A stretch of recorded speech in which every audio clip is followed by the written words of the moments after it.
scared me. Okay, so welcome everyone.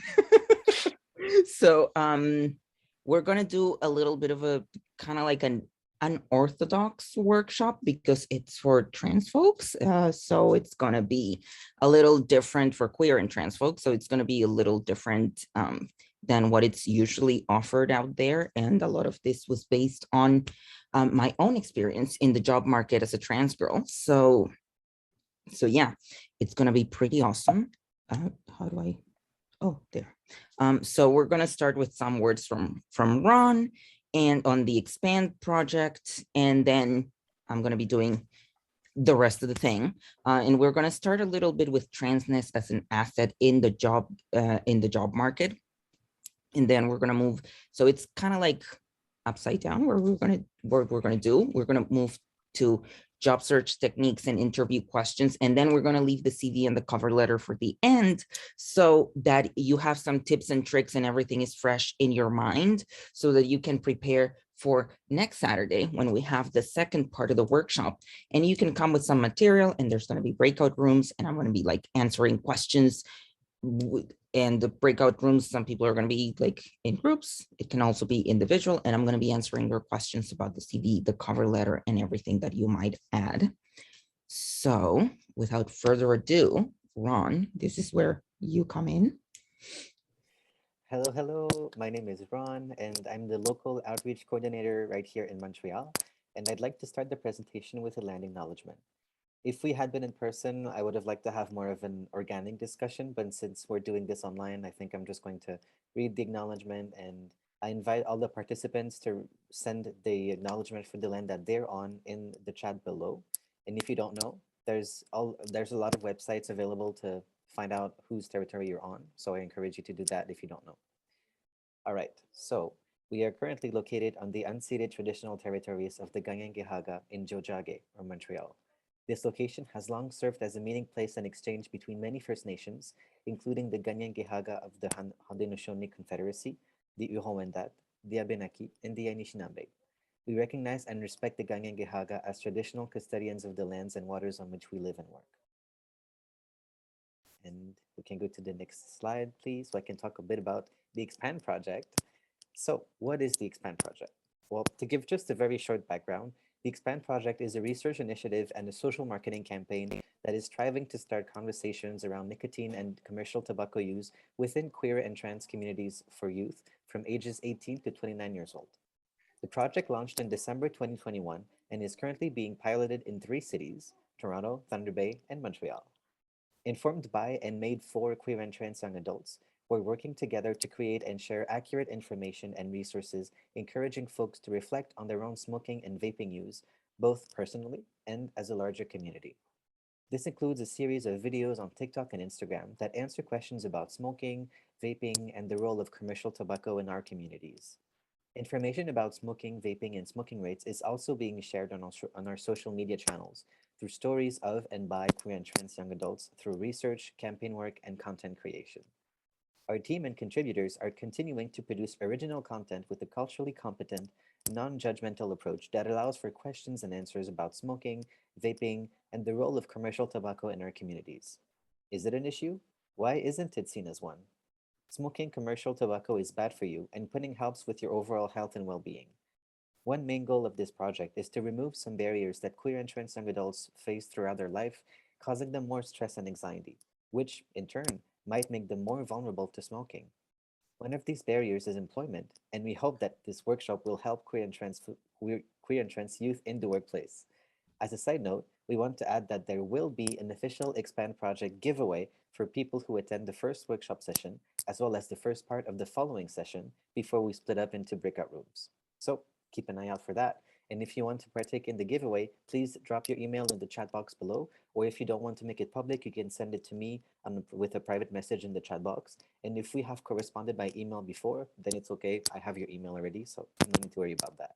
And on this note, I'll hand the talking stick back to Ariel. Perfect. Thank you, Ron. So let's get to the workshop. Let's jump right into it.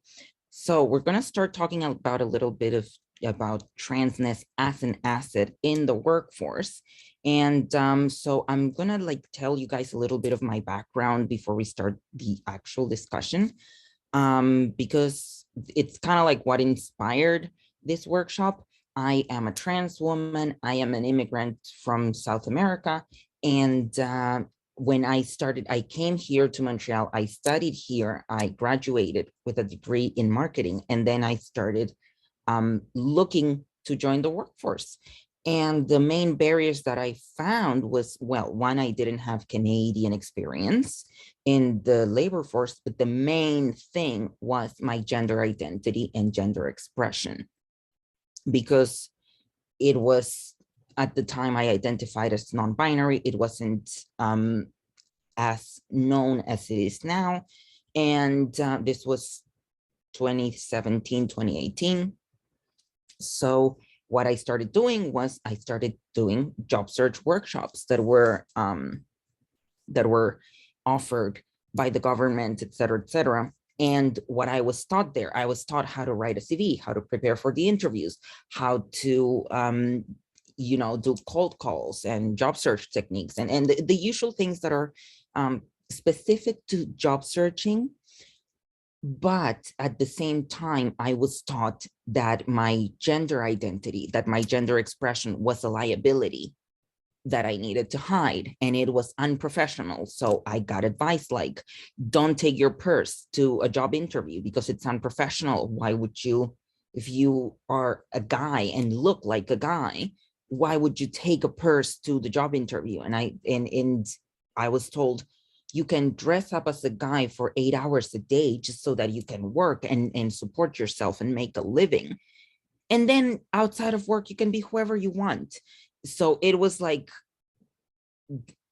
ridiculous, to be honest, because I mean, would you give the same advice to a cis woman? Don't take a purse to the job interview because it's like, it's unprofessional. So it's kind of like what inspired this workshop, because I don't think there are workshops for trans people out there. And the workshops that we currently have don't necessarily validate us. And obviously, after a long time job searching and making my transness the issue and the barrier to a job, it obviously kind of like ended up messing up with my self-esteem. And then eventually I got a job, but I got a job because I got a really awesome job search advisor, and her name was Carmen. And she pretty much, I worked with her, and she gave me not just advice, but she started helping me really accept myself and who I was. And what ended up happening was that I landed myself my first long-term job, and it kickstarted my career.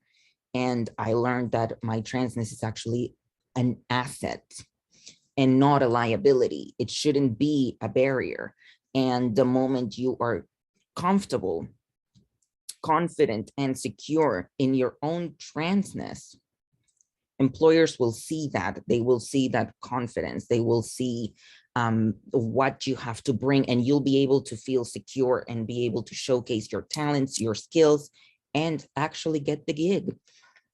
So far, does anybody have any questions?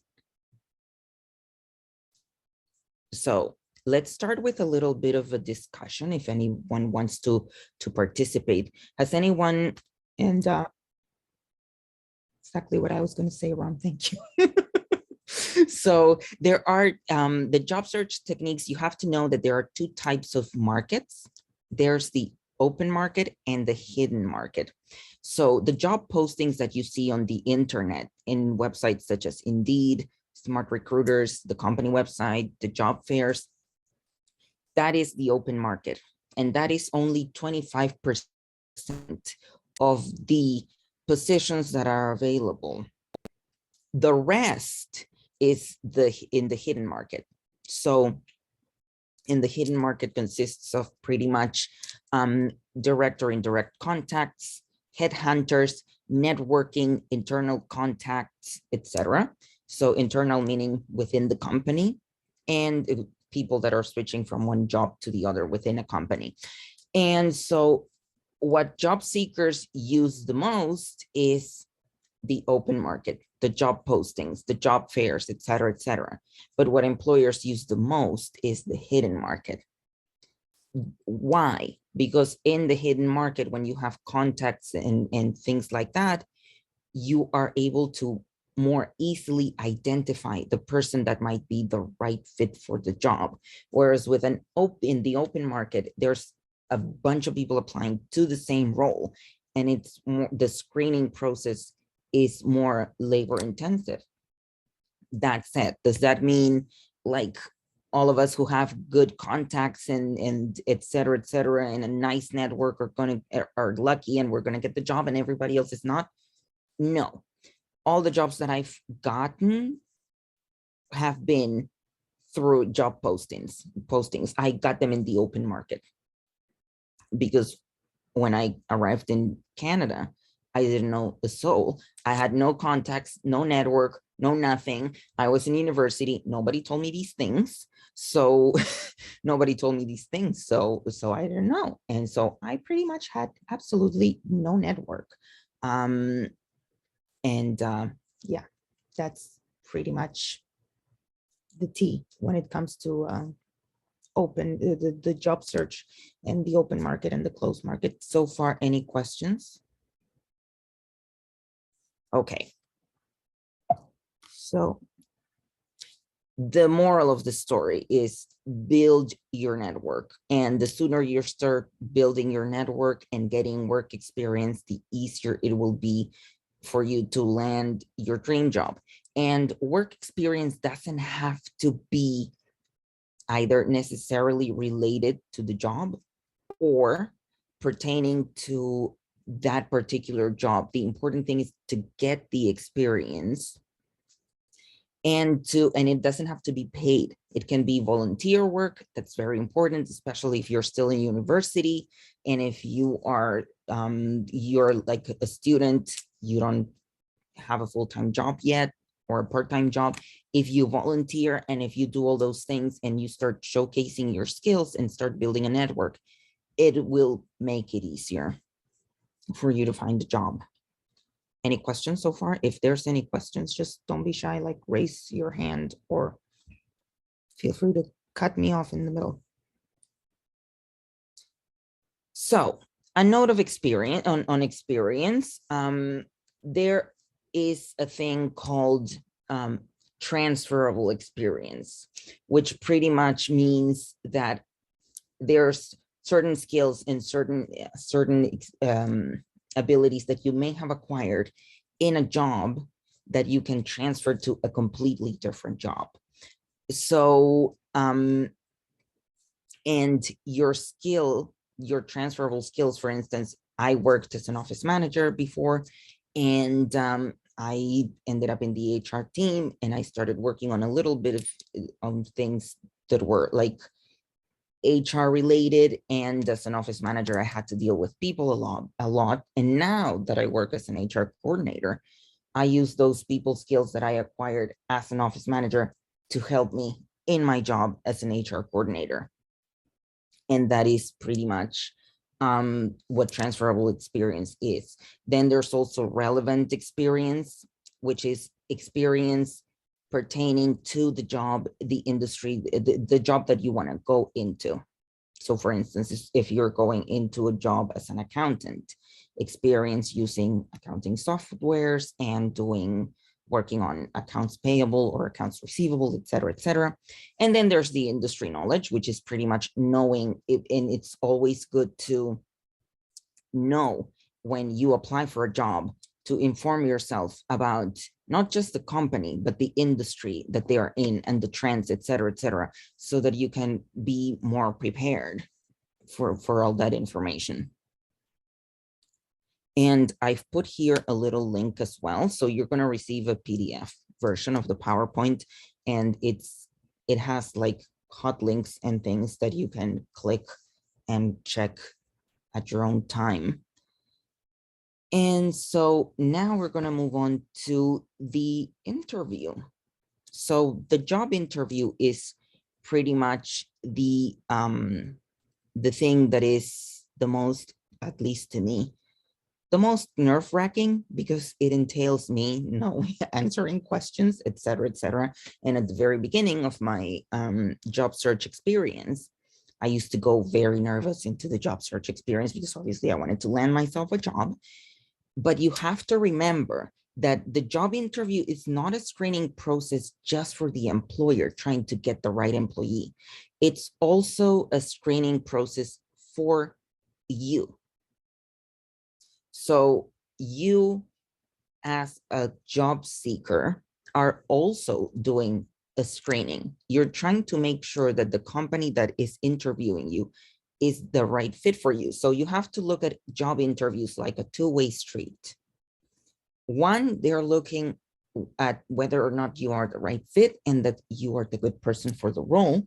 And two, you're looking if that company, you're checking if that company is the right company for you, if you're going to be happy there, which is very important because you're going to be doing that job. You're going to be at that job at least 8 hours a day.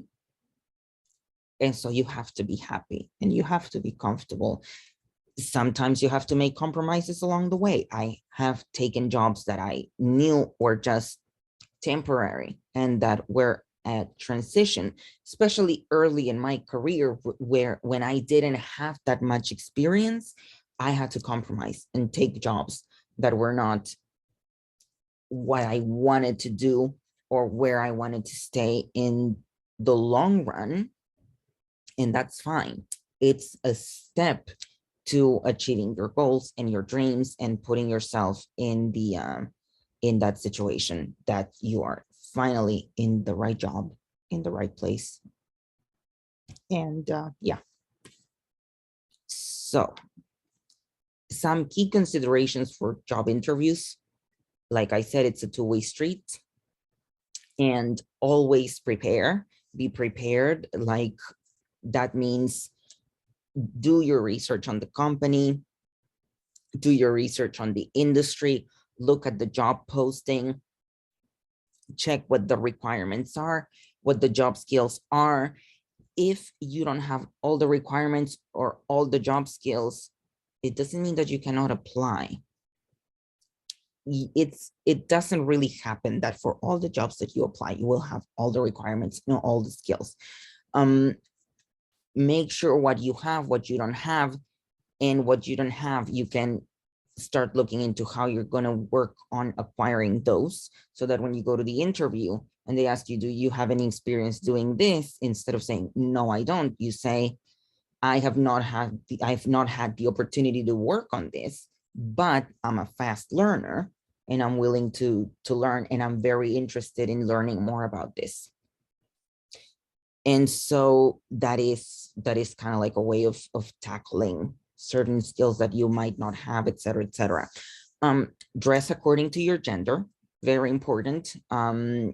Some job search people and job search advisors and places will tell you to hide your gender if you're visibly trans. For instance, back then I was more visibly trans than I am now. It was before the start of my medical transition, so I was told to dress up like a man, which was not a good idea because I would end up going to the job interviews feeling extremely awkward, extremely uncomfortable, which is, and it shows when you go to the job interview and you are so uncomfortable with who you are, it really shows. So obviously I remember, and I'm just telling you guys a little bit of my experience to kind of like make the point here, but I remember that I was so uncomfortable in the job interviews that I would get the, you know, you have the experience, you have kind of like the right personality, but there's something that I don't know, I don't think you are the right fit for the role. And it was, to me, the way I see it now, it's that I was so uncomfortable that it really showed. I couldn't even smile because I was wearing a suit and a tie and it was so awkward. So another tip is be there early to the job interview. Know the interviewer's name. It happened to me once that I forgot the name of the person who was going to interview me, and that was not pretty, especially when you have a lot of interviews. It's easy to forget, so make sure you know the person's name. Bring a copy of your CV always. I mean, they usually print your CV and have it with them, but always bring a copy of your CV. It makes you look prepared. It makes you look like you were doing your homework. Let me just take a sip of water.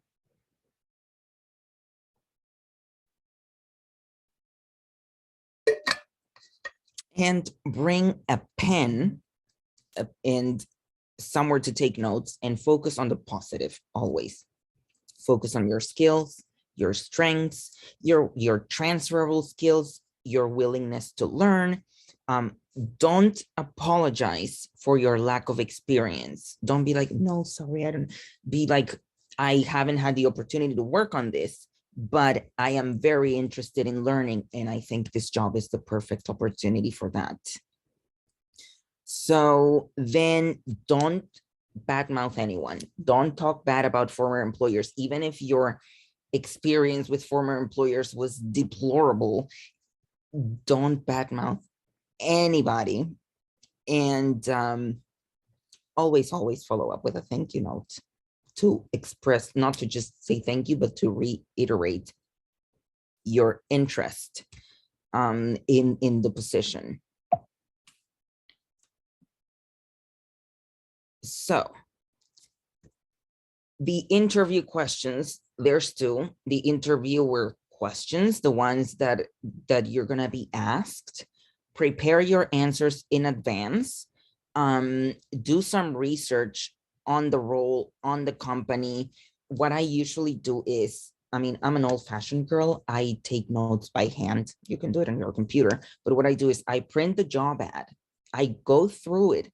I do my research on the company. I take my notes there. If I have questions about the skills, about the requirements, I write my questions on the job ad itself. I take that to the interview with my notes that I take directly on the ad. So that I have everything in one place and I know which answers what question. It's a way to have your notes organized and get all the tea on the company, and really see if like this is a good place for me. Is this not a good place for me? It will really help you see that. So you can use the interview questions handout to prepare. We're going to go through the handout together, and not just that, you're going to get a copy of the handout. I scanned a copy of the handout. So then the next type of questions is the questions that you have for the employer. So eventually at the end of the interview, the employer will ask you, do you have any questions? And that usually means the interview is coming to an end. And when they ask you that, your goal is to learn more about the company, what they haven't mentioned.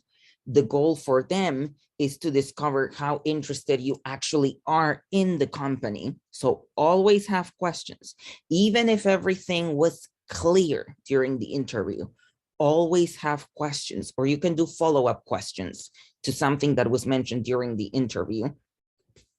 Come with a roster. I would come with my roster of questions that I knew based on my experience, etc. What my questions would be. So for instance, I would ask, if I was being interviewed by the founder of the company, what inspired you to create the company? What was the motivation? Questions that will show that your interest in the company has been piqued. Then you can also ask questions. Something that I would always ask was, what is the dress code?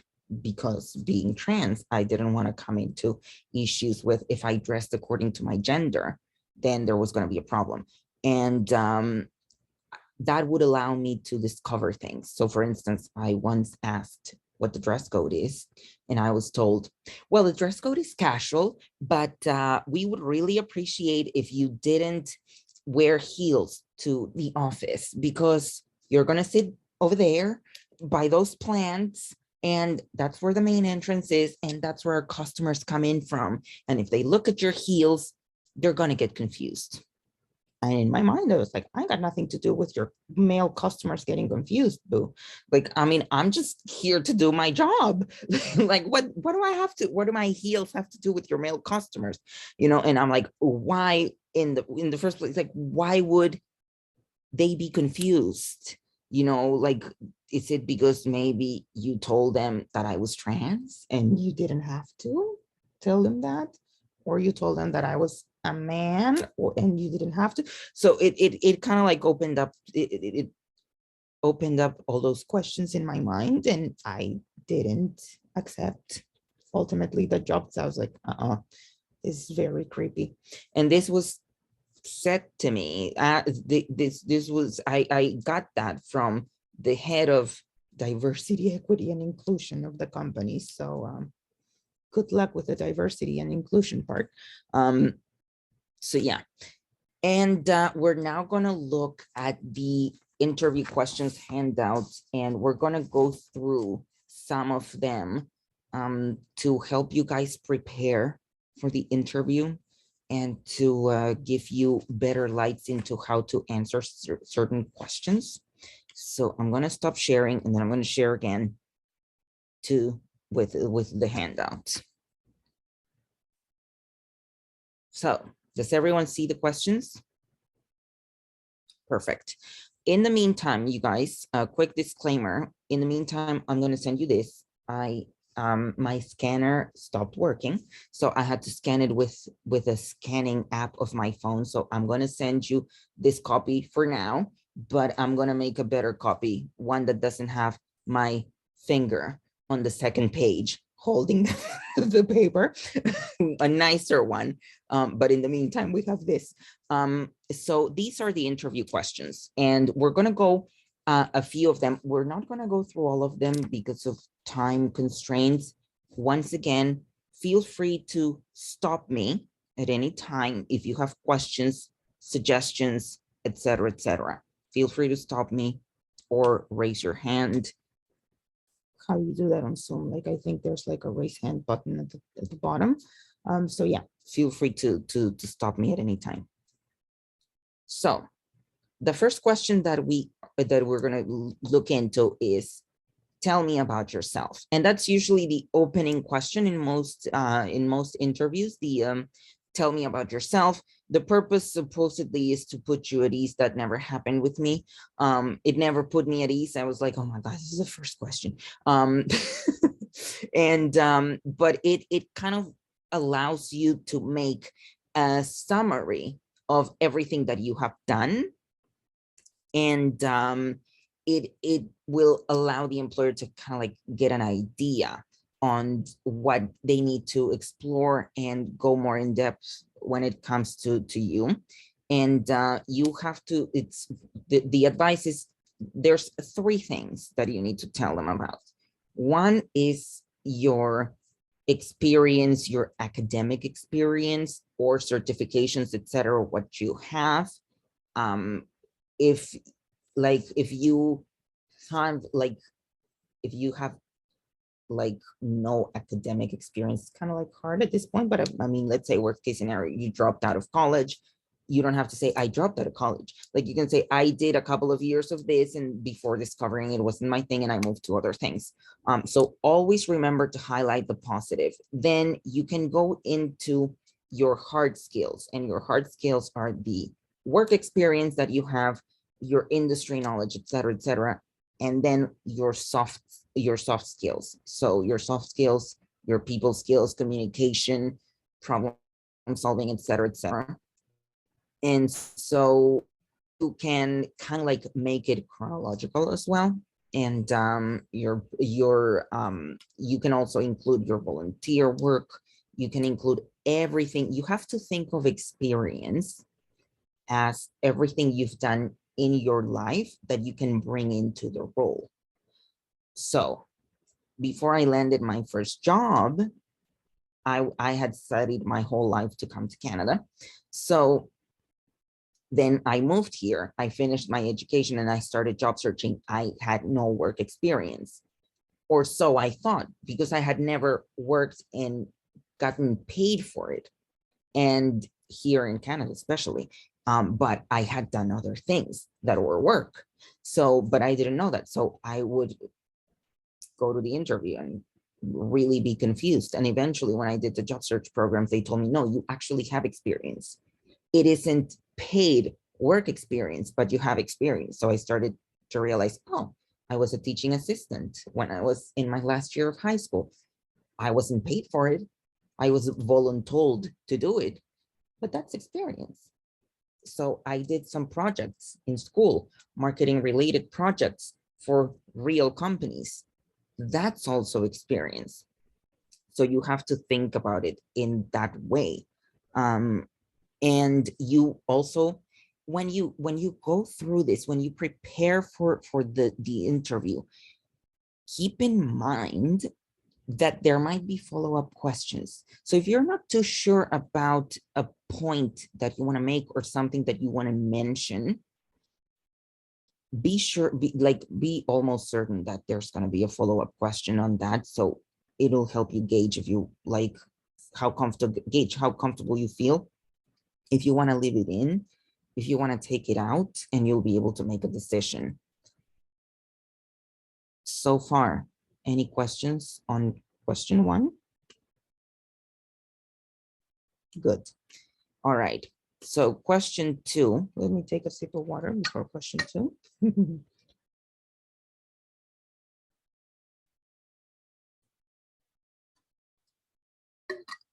Question 2 is related to your experience and your experience. Have you ever done this type of work? Etc., etc. Never answer no. Never say, I don't have any experience. Think about transferable skills. So that will allow you to have always something to say. Think about your transferable skills, things that you may have done that can be transferred to this job, or that can serve as the foundation to the job that you're applying for, that you can build on. For instance, I applied for an office manager role at some point in my life, and they were asking for a person with 5 years of experience. I had 0, with a certain amount of skills. I had never worked as an office manager. I didn't even know what that entailed. But I read the job description. I thought, this is like a really fun job for me, for my personality. Like, I really want to do this. So, but I thought, nah, not going to apply, 5 years experience. But then I figured, well, I have nothing to lose. And that's another thing. You have nothing to lose. So if you see a job and you don't have enough years of experience, etc., etc., you have nothing to lose. Apply. You never know. You have nothing to lose. The worst case scenario, the worst thing that can happen is they will turn you down. So I applied for the role and I got a call. And then I got an interview. And then I got the role. So, and I stayed in that role for almost 2 years. So always apply. And in the interview, they asked me, do you have any experience doing this? And I said, no. But, well, no, I didn't say no, but I said, not exactly as an office manager, but I do have experience doing that because back in 2008, I was a teacher, a teaching assistant, and I had to manage the classroom, which was in a way managing an office, but with tiny, tiny people that make real messes. So you kind of like draw from that experience. And the purpose is to find out if you can do the job, and if you can do it, and if you're able to learn. Because keep this in mind. When you get a new job, almost always there's training. And you're going to be trained. So, and they want you to learn in a reasonable time. If you have done the work, always list your achievements. Don't make things up. Try not to lie, because those things might come back to haunt you. So list always, if you've done related work like I did as a teaching assistant, list your transferable skills. And so if you have nothing at all, if you don't have any transferable skills for this job, etc., then mention your attributes, your work related attributes, and show that you're interested in learning. Because, sometimes you won't necessarily be hired, and it has happened to me in the past.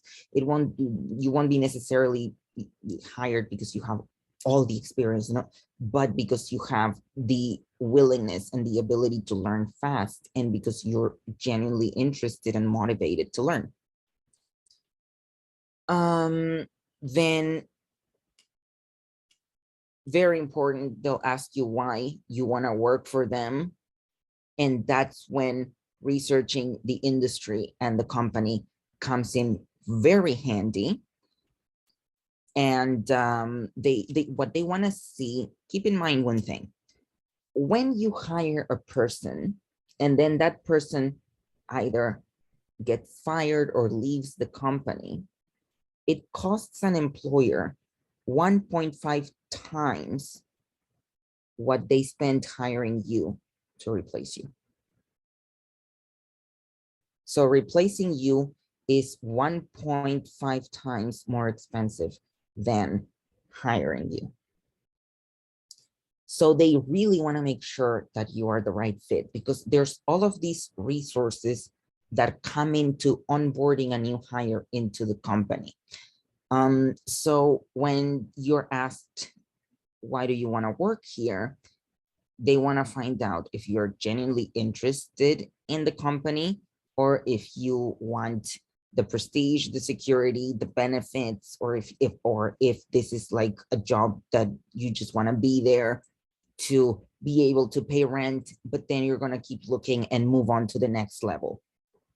Then they will also kind of like gauge if you'll be satisfied with that position and if you're capable of keeping it. And they will find out if you actually did your homework and did some research on the company. So describe what you know about the organization, try to relate. And sometimes in try to relate to the company, to its values, to its mission, and try to look for those companies, because it's really, the chances are that you will be more successful at a company that you identify with. So for my last job, well, not my last job, but my current job, I was pretty lucky that when I found that job, there were all these, the company had a mission, a vision, they had values that I identified with, and that I really, really live, not just at work, but I live outside of my work life.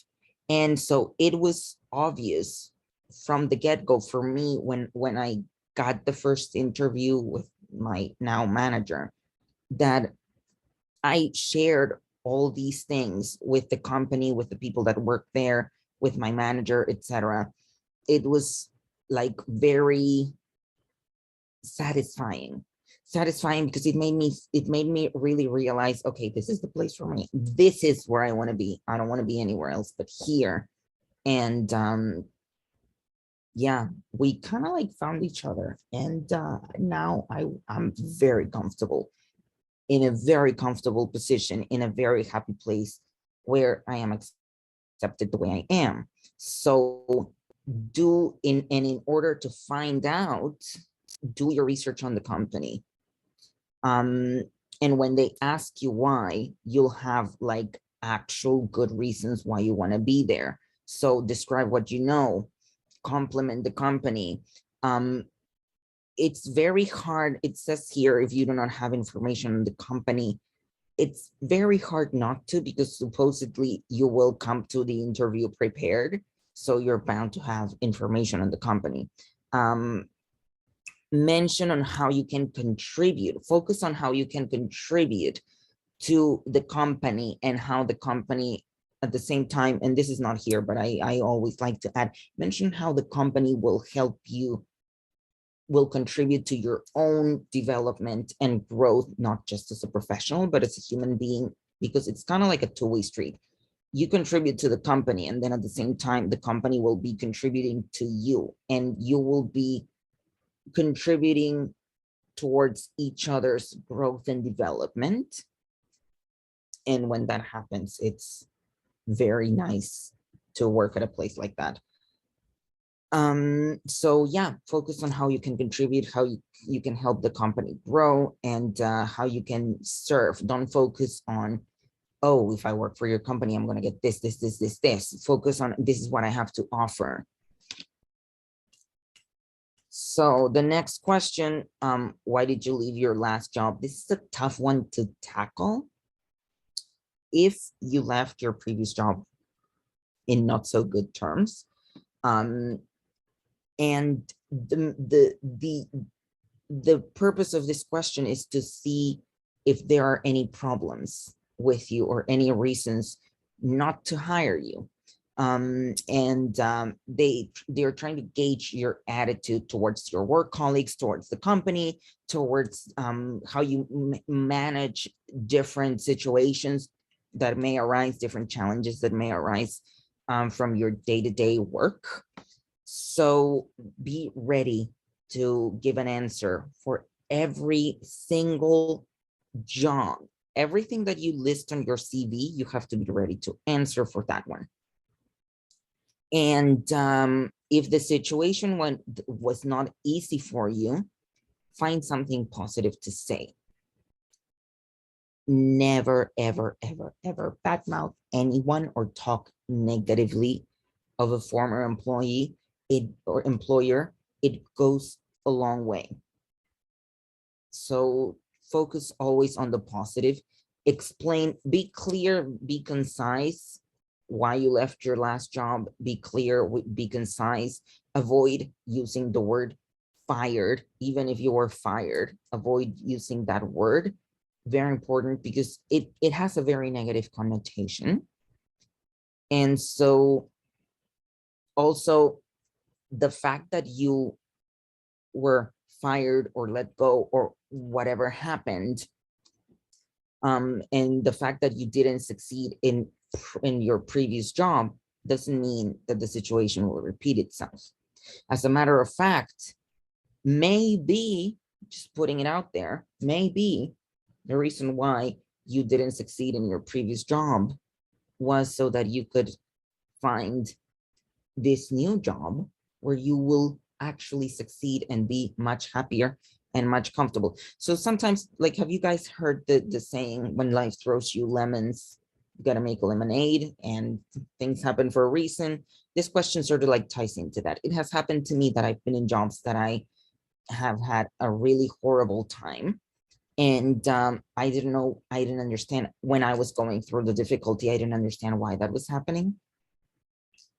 And then I got out of it and I got a better job in a better position, and I was much more comfortable and much better off and much happier and contributing a lot more to the company, that it makes you realize, oh, okay, so I failed this, but that failure was actually an opportunity. See, look at failure as an opportunity to move on to a better thing. So far, so good? No questions? So now let's look a little bit at the reasons why and how to phrase why you left your previous job.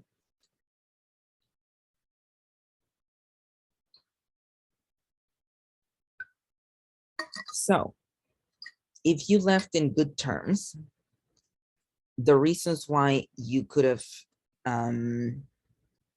left are: the company went out of business, or the department moved to another province. That was a little bit tough now because with the pandemic, everybody's remote.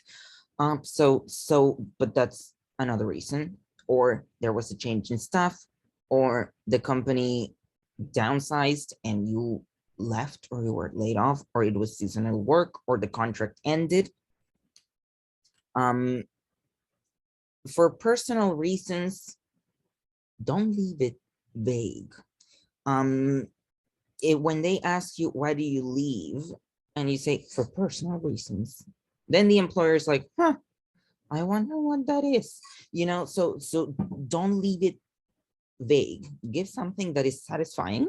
Um, and be precise, because it's true, you could have left for personal reasons, but what are those personal reasons? Like, I had to look after my family. Or if you're going to use medical thing, I hate saying this because I mean we all can have medical issues, and nowadays with COVID, like we really, like everybody has learned that all of us, none of us are free. Like we can all have medical issues, so when you use that, and I hate saying this, you guys, but you have to make it look like it's a one-time thing, that it's, or a one-off, that it's never going to happen again. Like you don't want to give the impression that you get sick a lot, um because some employers might not take well to that, and they're like, oh my god, this person gets like sick all the time, like there's going to be a lot of time off taken, blah blah blah. So, or it can be that you left to reassess your career. And by the by, a lot of these reasons, so for instance, a lot of these reasons can be like, have you heard the term intersectionality? So different things can come together and make you leave a company. Or for instance, you were laid off and that triggered a reassessment of your career. So you don't have to be, I was laid off. No, you can say I left and I needed to reassess my career, you know? So focusing on the positive always.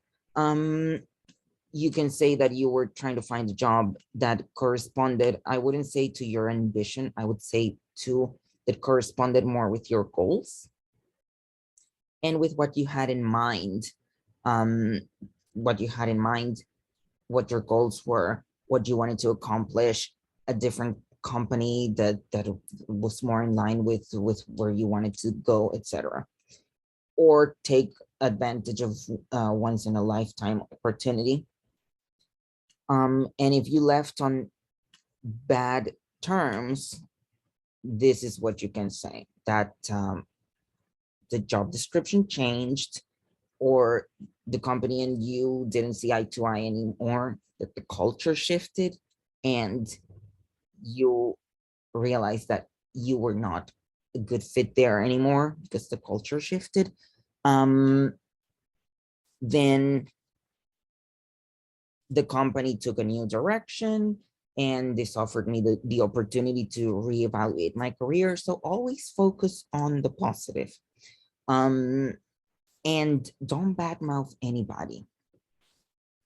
Even if there were like many disadvantages and horrible sour experiences, never badmouth anybody, because there's always something positive to to rescue. And it has happened to me. It has happened to me that I have been really viciously bullied and harassed at a job, to the point that I was pushed out of the job. And even at that point, I had something positive to say, which is very important, because you have to, even in the face of a very horrible situation, you have to find your power. Then salary, very important. Always prepare the kind of salary that you want. Do your research. Glassdoor is a good website to find what the industry ranges and the salaries are, and find out what salary is good, and be prepared to say why you think you want that salary. And it's a little tricky because, for instance, if you have a job and it has happened to me as a trans person, if there's a job that you really, really like, sometimes you might go low with the salary because you want to make sure that you're going to get the job and the salary is not going to be an issue. So be careful with not negotiating yourself out of a higher salary. If it happens, don't like beat yourself up for it, because eventually you'll grow and get there anyways. But make sure you're always able and ready to say, you know, this is what I want. Always give a range. And so for instance, say like, I'm looking for, what are your salary expectations? And you can say between $50,000 to $60,000 a year. And I think I have, because I think I have these experience and these experiences, these knowledges, this knowledge, these skills that I can use and transfer to this job. So always be ready to say why. They don't always ask why, but always be ready to back it up. Then we're not going to do all the questions. So we're going to skip some. I'm just going to go through the most important ones. What are your greatest strengths? That's also something that comes up a lot. Know if you like, they want to see here if you know yourself, how in touch you are with yourself, if you know what your strengths are, and if you're confident and if you believe in yourself. So try to look for strengths that are related, and this is part of the preparation for the job interview. Try to look for strengths that are related to the job. So for instance, if you're very good with numbers, excellent with numbers, that's one of your strengths, but you're applying to a job that has nothing to do with numbers, don't focus on that. Like focus on the ones, go through the job ad, look for the skills that are required, look for the qualifications, and focus on on those as your strength. Remember that you want to showcase your skills for that job. What are your weaknesses? Also, this one, try to, what they're trying to gauge how your weaknesses can impact your ability to learn, your ability to do your job. So admit to a weakness, do one or two, and don't just say like just a weakness, like for instance, I'm shy, and leave it there. You know, like say, I am shy, but I'm working on overcoming my shyness. And I think this role is the perfect opportunity for me because I have to collaborate with different teams, and that will force me to come out of my shell and talk to other people, and it will help me overcome my shyness. So admit to a weakness and explain what compensates for it and how you can overcome it, and reassure your employer that you want to overcome that weakness, you know, that you want to overcome that weakness and that you want to learn. And you part of your personal growth is to actually overcome that weakness, and the job will help you to do that. And here are some examples. So there's shyness too. Then there's hard saying no, gaps in French, that's, well, for Quebec, like, and also like try to pick your weaknesses accordingly. For instance, like if you are in a client facing role and shyness is one of your weaknesses, you might not want to use that, or you might not want to apply for that role if you're shy enough that it will be an impediment. So also try to gauge yourself so that you don't end up being like miserable on the job. Then, oh, this one has been asked to me a lot. How would your former colleagues describe you? What was your last employer's opinion of you? And they are trying to really find out what the relationship with the former employees was like, if there were any performance issues, and that it might mean that they're going to ask you for references, and then they're going to try to compare with what you say and what your references say. So if you have a letter of recommendation from your former employer, or a reference that has worked with you in your former with a former employer, refer to them, like try to think of what they would say about you to answer this question. Then long-term goals is very important. They want to see, like I said, it's 1.5 times more costly to replace you than it was to hire you in the first place. So what are your long-term goals? They want to know if you will stay with the company, if that's part of your plan. Will you stay with the company? If the job is this job what you really want? Will we have to replace you and train somebody else and onboard somebody else? And so, and also to see, are your long-term goals career-wise in alignment with the company, with the role that you have applied for?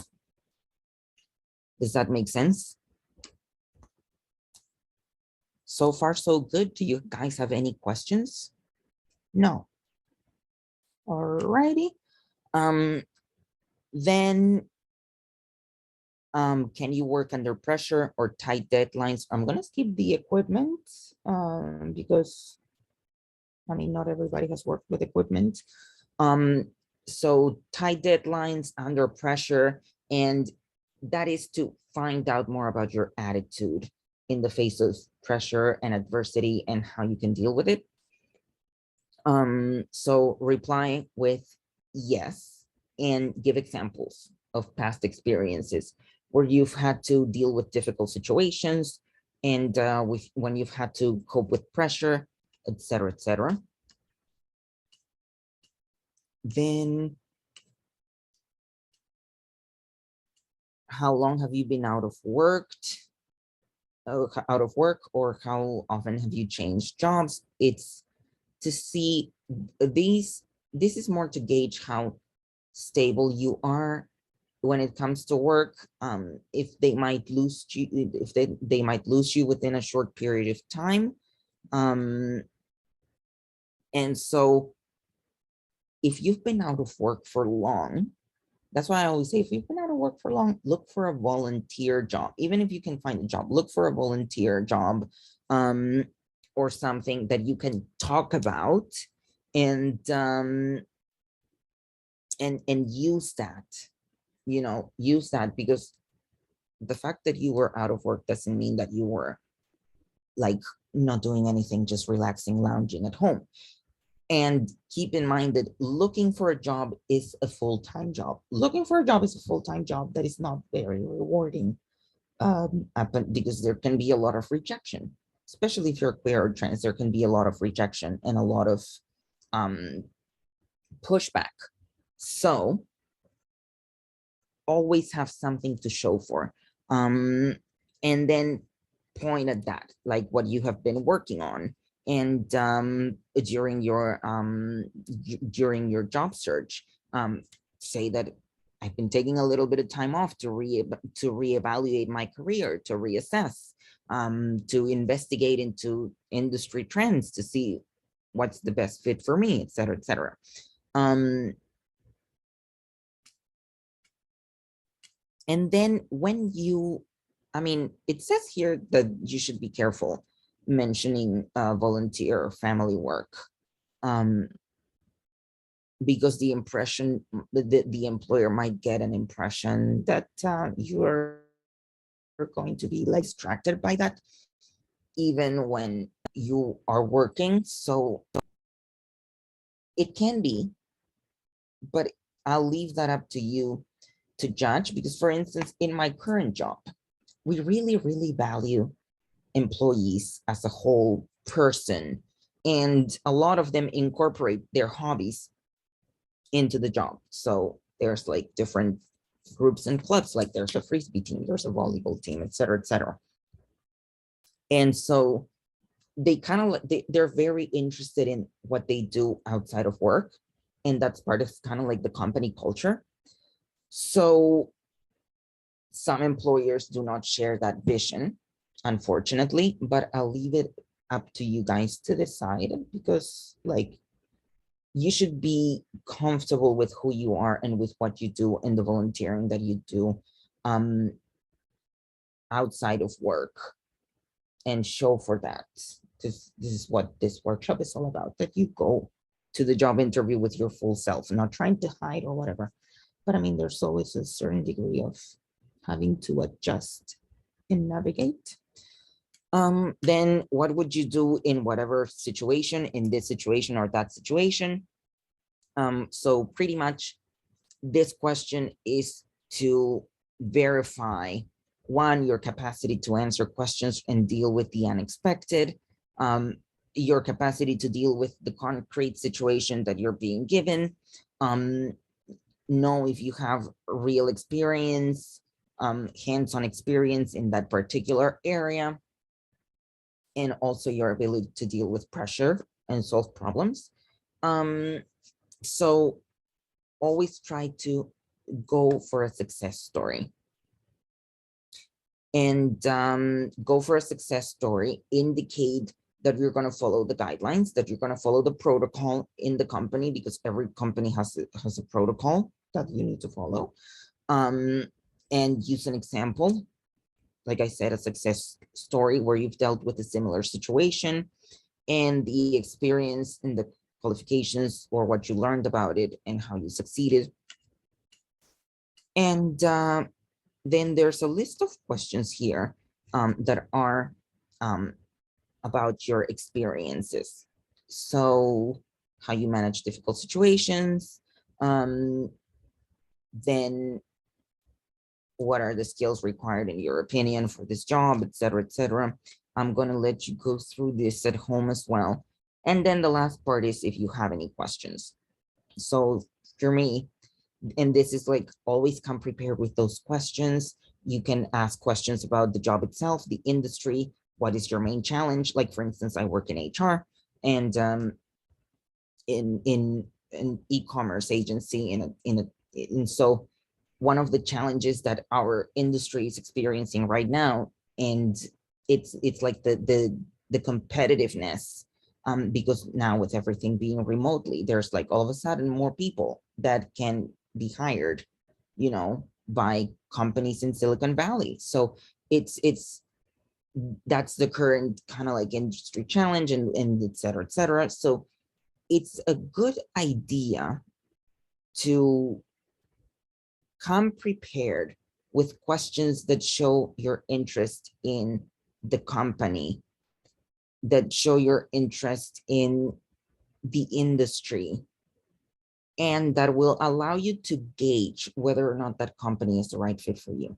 And some of those questions, aside from company and industry, can be, for example, um, questions pertaining to the job itself that you can ask as a trans person, just to gauge. So for instance, I would always ask, is there a dress code? That would allow me to gauge if my being trans would cause a problem or cause a stir, and if that was a safe place for me to work in. Another question, is there traveling required? If you don't like to travel like me, I don't like to travel. So is there traveling required? You can ask that question. Is there training required? What kind of training do you offer on the job training?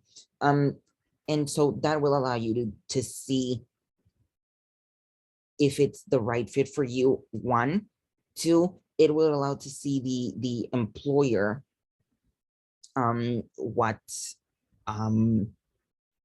what your interest is, in the company, and they will be able to gauge how committed you are, like if you want to stay long term, like how committed you are to finding out if this is the right fit for you, et cetera, et cetera. I think we have a question. Question 22 seems intrusive. So let me see. What is the longest period that you went without working? What did you do without this period? Is that the one that you're pertaining to? That you're referring to? At least the first part. Okay. What is the longest period that you went without working? Yeah, it is a little intrusive. To be honest, guys, I've never been asked that question. It can happen. It is intrusive. A lot of these questions can feel intrusive. That's why I always say be prepared. Um, don't worry because I, I have never been asked that question. Nevertheless, you can always answer like, you know, that you were like doing volunteer work and that you were reassessing your career, like always spin it as a positive thing. And the questions that are here, that doesn't necessarily mean that that's what they're going to ask you. One, and two, if there is a question that you're asked that seems very intrusive, it might be an opportunity for you to gauge if that is the right place for you or not, given that they ask certain types of questions that go over your boundaries. So if your boundaries, if the line of question violates the boundaries that you have established for yourself, that might be an indicator that that might not be the right place for you and that you might need to look elsewhere. Does that make sense? Does that answer the question? I'm assuming yes. Cool. So now we're going to go to the PowerPoint. I want to be careful with time here. We're going to go to the PowerPoint because I'm going to stop sharing. So now we're going to look at the forbidden interview questions. So the Canadian human rights laws that we currently have in place prohibits questions on country, or place of origin, what your citizenship status is, what's your religion, your faith, or your spiritual beliefs, creed, age, gender, sexual orientation, race, ethnicity, family structure, children, marital status, mental or physical health, disability, appearance, height, and weight, and pardoned offenses. That said, it doesn't mean that they won't ask you that. Many a time when I've come to a job interview, oh, where are you from? Like very casually and very upbeat, and oh, where are you from? And in your mind, you're like, oh, it's just we're having like casual conversation, you know. There are very limited exceptions to ask about these topics, but they can arise. Be prepared to answer, and to have an answer for this, because one, they can arise. The questions, though, should only seek information relevant to your ability to perform the job that you're applying for. There's different versions that can come up, and it can look casual and innocent. But at the same time, you can be left with a sour note, a sour feeling in your mouth. So you can be thinking like, oh my God, are they genuinely interested in me? Because like, or are they asking me because they have a problem? You know, so you can decide how you deal with that situation. If you want to stop the interview on its tracks or not, you get to decide how you do it. And I included three options here on how to reply. One, my family, country of origin, etc., does not affect my ability to perform this job, or I prefer not to answer these questions. unless there's a particular reason for which it's relevant, or can you please explain to me how this is applicable to my performance of the job?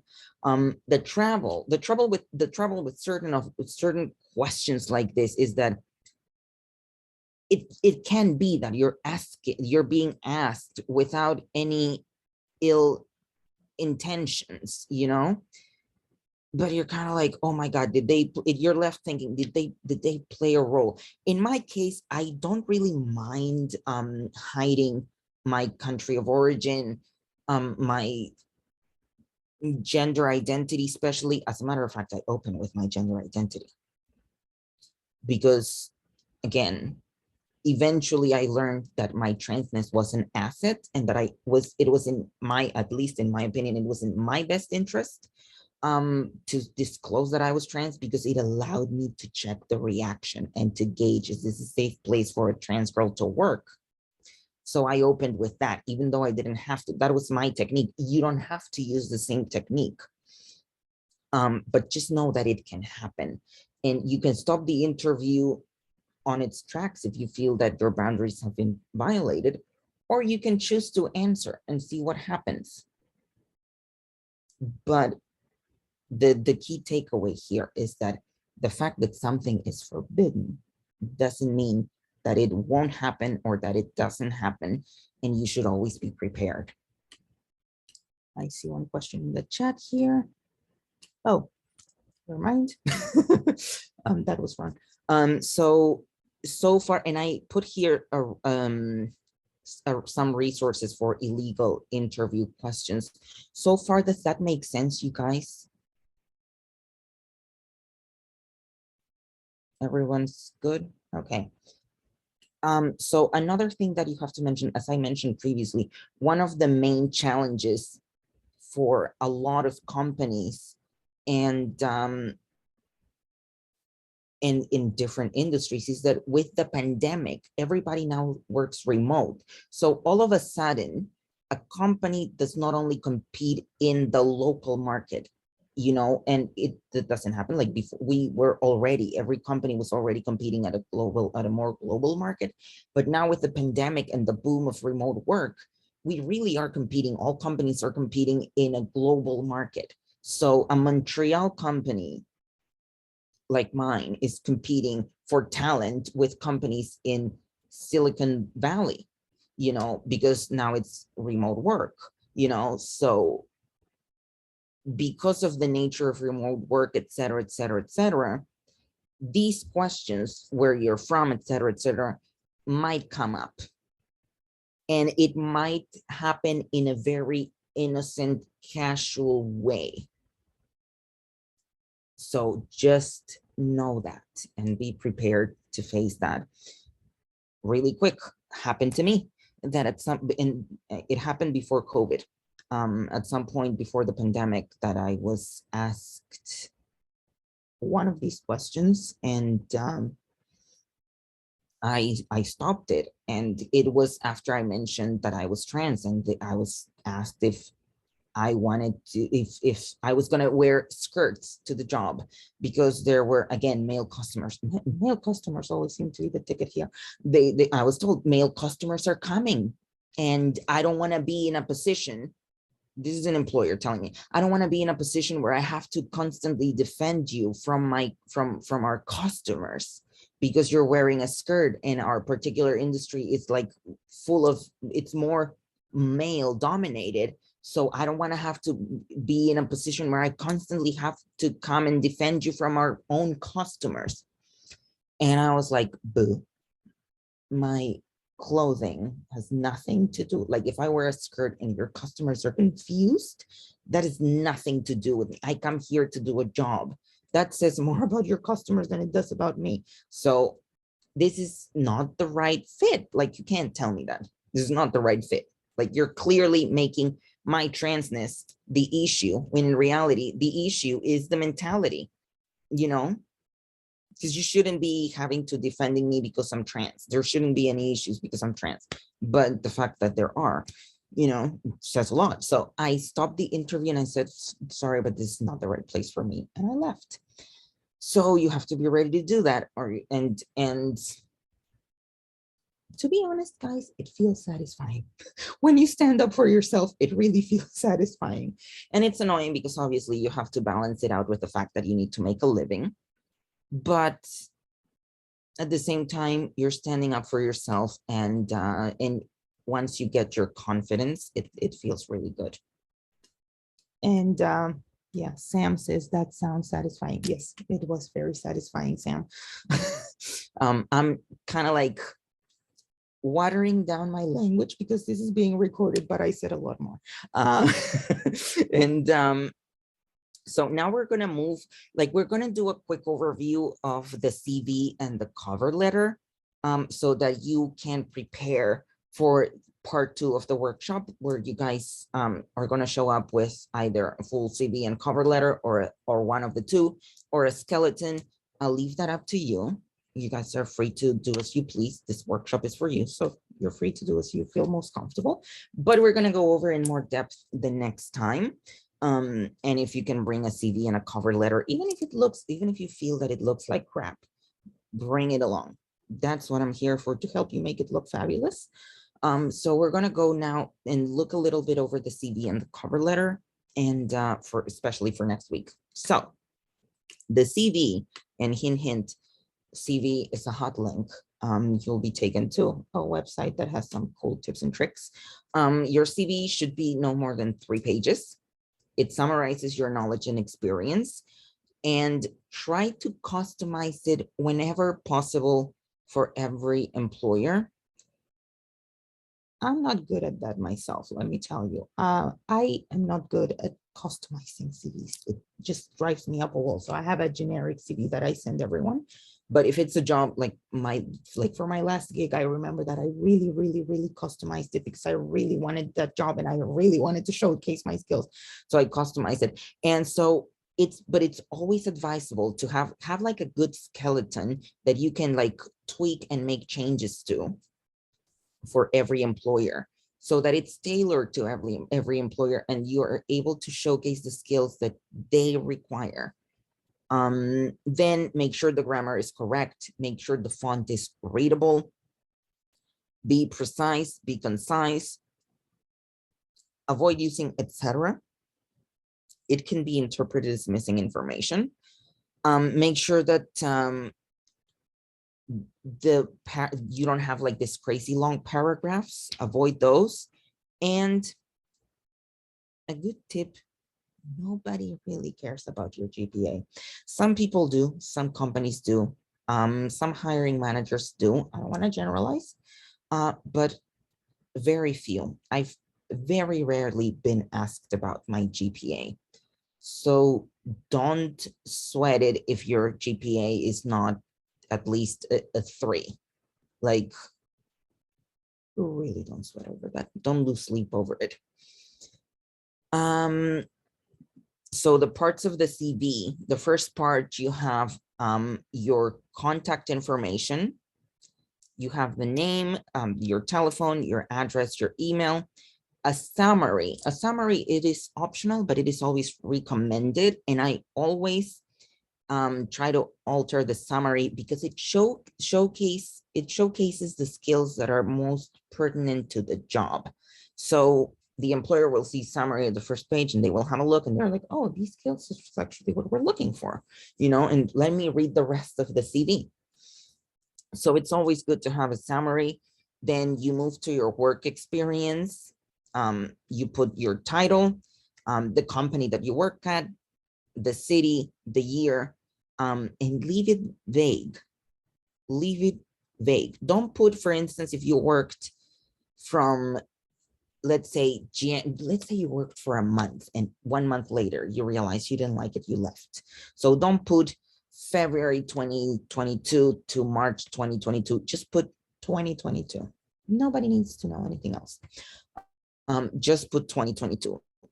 Leave it vague. Mention 3 to 4 tasks or accomplishments, and that's it.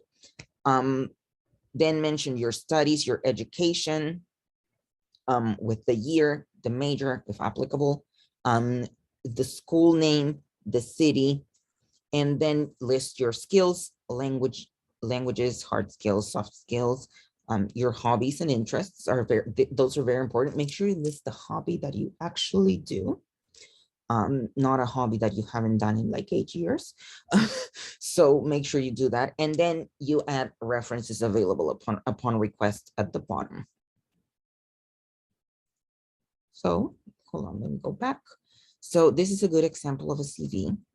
And it doesn't have to be, there are many formats, and you can look at Google for different formats. It doesn't have to be this exact format here, but see, you have here the personal information, some key skills, technical skills, languages, you have the education, some relevant courses. You don't have to add relevant courses. You have the experience, and the summary is up here. The summary can be a paragraph like here, or it can be also bullet points. The summary of my CV was always bullet points. I find that it left me more room to add and subtract more stuff. It left me more room to maneuver. Then the experience list, well, listed chronologically, but always the most relevant at the top. So for instance, if you are applying for a job, let's say an office manager role, try to list your admin skills at the top, or the skills that are most transferable to an office manager role. If you haven't worked as an office manager before, if you have, then you're pretty much good. And then the cover letter. So, and also cover letter here is a hot link, and it will take you to some tips and tricks and examples in more detail. So the idea behind the cover letter is to capture the interest of an employer to read your CV. You will also be able to highlight your additional skills that might not be in your CV, but don't forget to tie the CV to your cover letter. So there's got to be some like link between the two. The cover letter, that one you do have to customize for every employer whenever possible. And also make sure that you mention the job that you're looking for in the cover letter, the employer. So don't write things such as I am very interested in working for your company. Avoid using your company because it can give the impression that you've been recycling that cover letter for a whole bunch of employers. So always mention their company. Make sure the grammar is correct and the font is readable. Be precise, be concise. Avoid long paragraphs, and prose is your BFF. Don't use bullet points in the cover letter. Try to make it like the example here.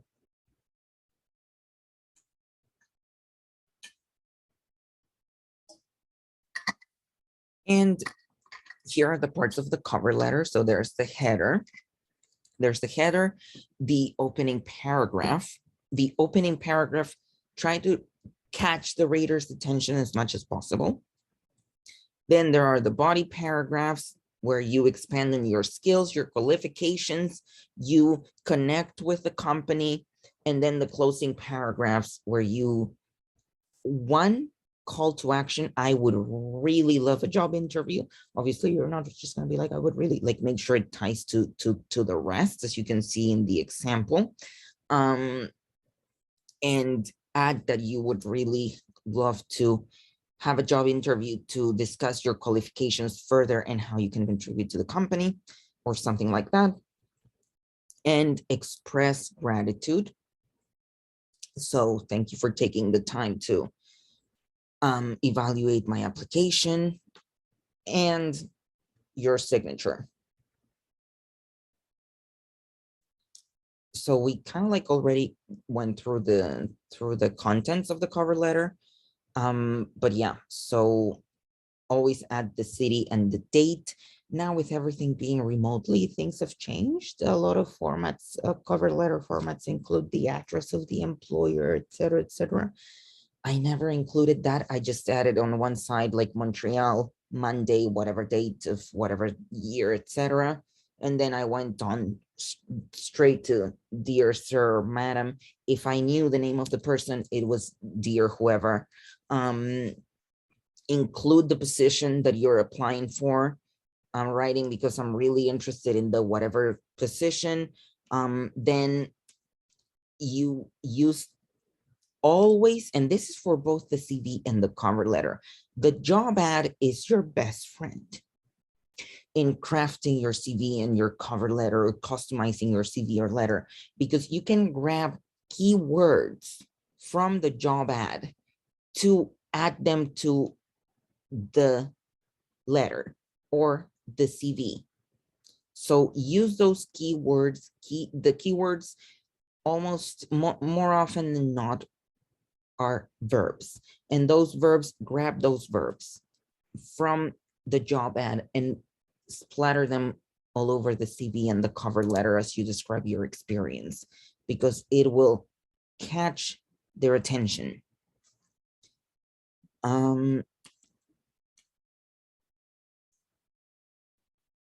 Yes, that is true, Sam. HR likes when you mention the job. So that's another thing. I found the job posting on Indeed or on your website, et cetera, et cetera.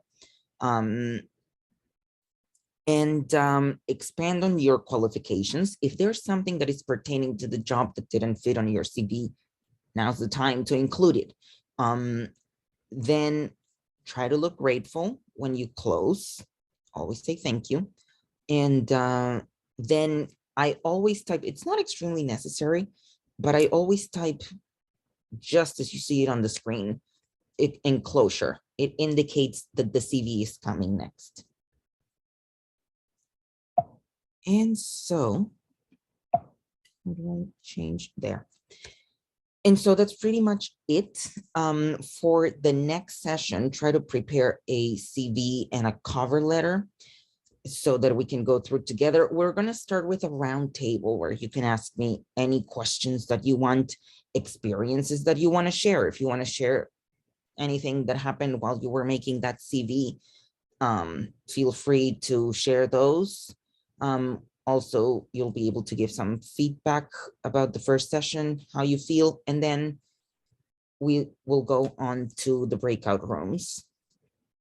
One thing that I wanted to mention to make your CV and your cover letter, what you can do is look for a job ad that catches your attention, and that will make it easier. Look for a job ad that catches your attention and that you like, and that will help you a little bit more to write your CV and your cover letter. And then during the breakout rooms, I'll be jumping from one to the next, answering questions, checking your work. If you have more one-on-one questions that you don't want anybody else to hear, you'll have the chance to ask me those as well. And these are some questions for the next session that will help you to prepare. So what interests, that's why I'm telling you, pick like a job ad that that catches your interest. What interests me about this job? What are my skills and experience that are relevant for the role? Where did you acquire them? How did you develop them? What are the skills, the qualifications that you need for the role? What are, do you have those? Do you have the skills? Do you have the qualifications? I just realized that I put the same question twice. And then do you have experience or transferable experience for that role? So all those questions might help you a little bit. And that is it for today.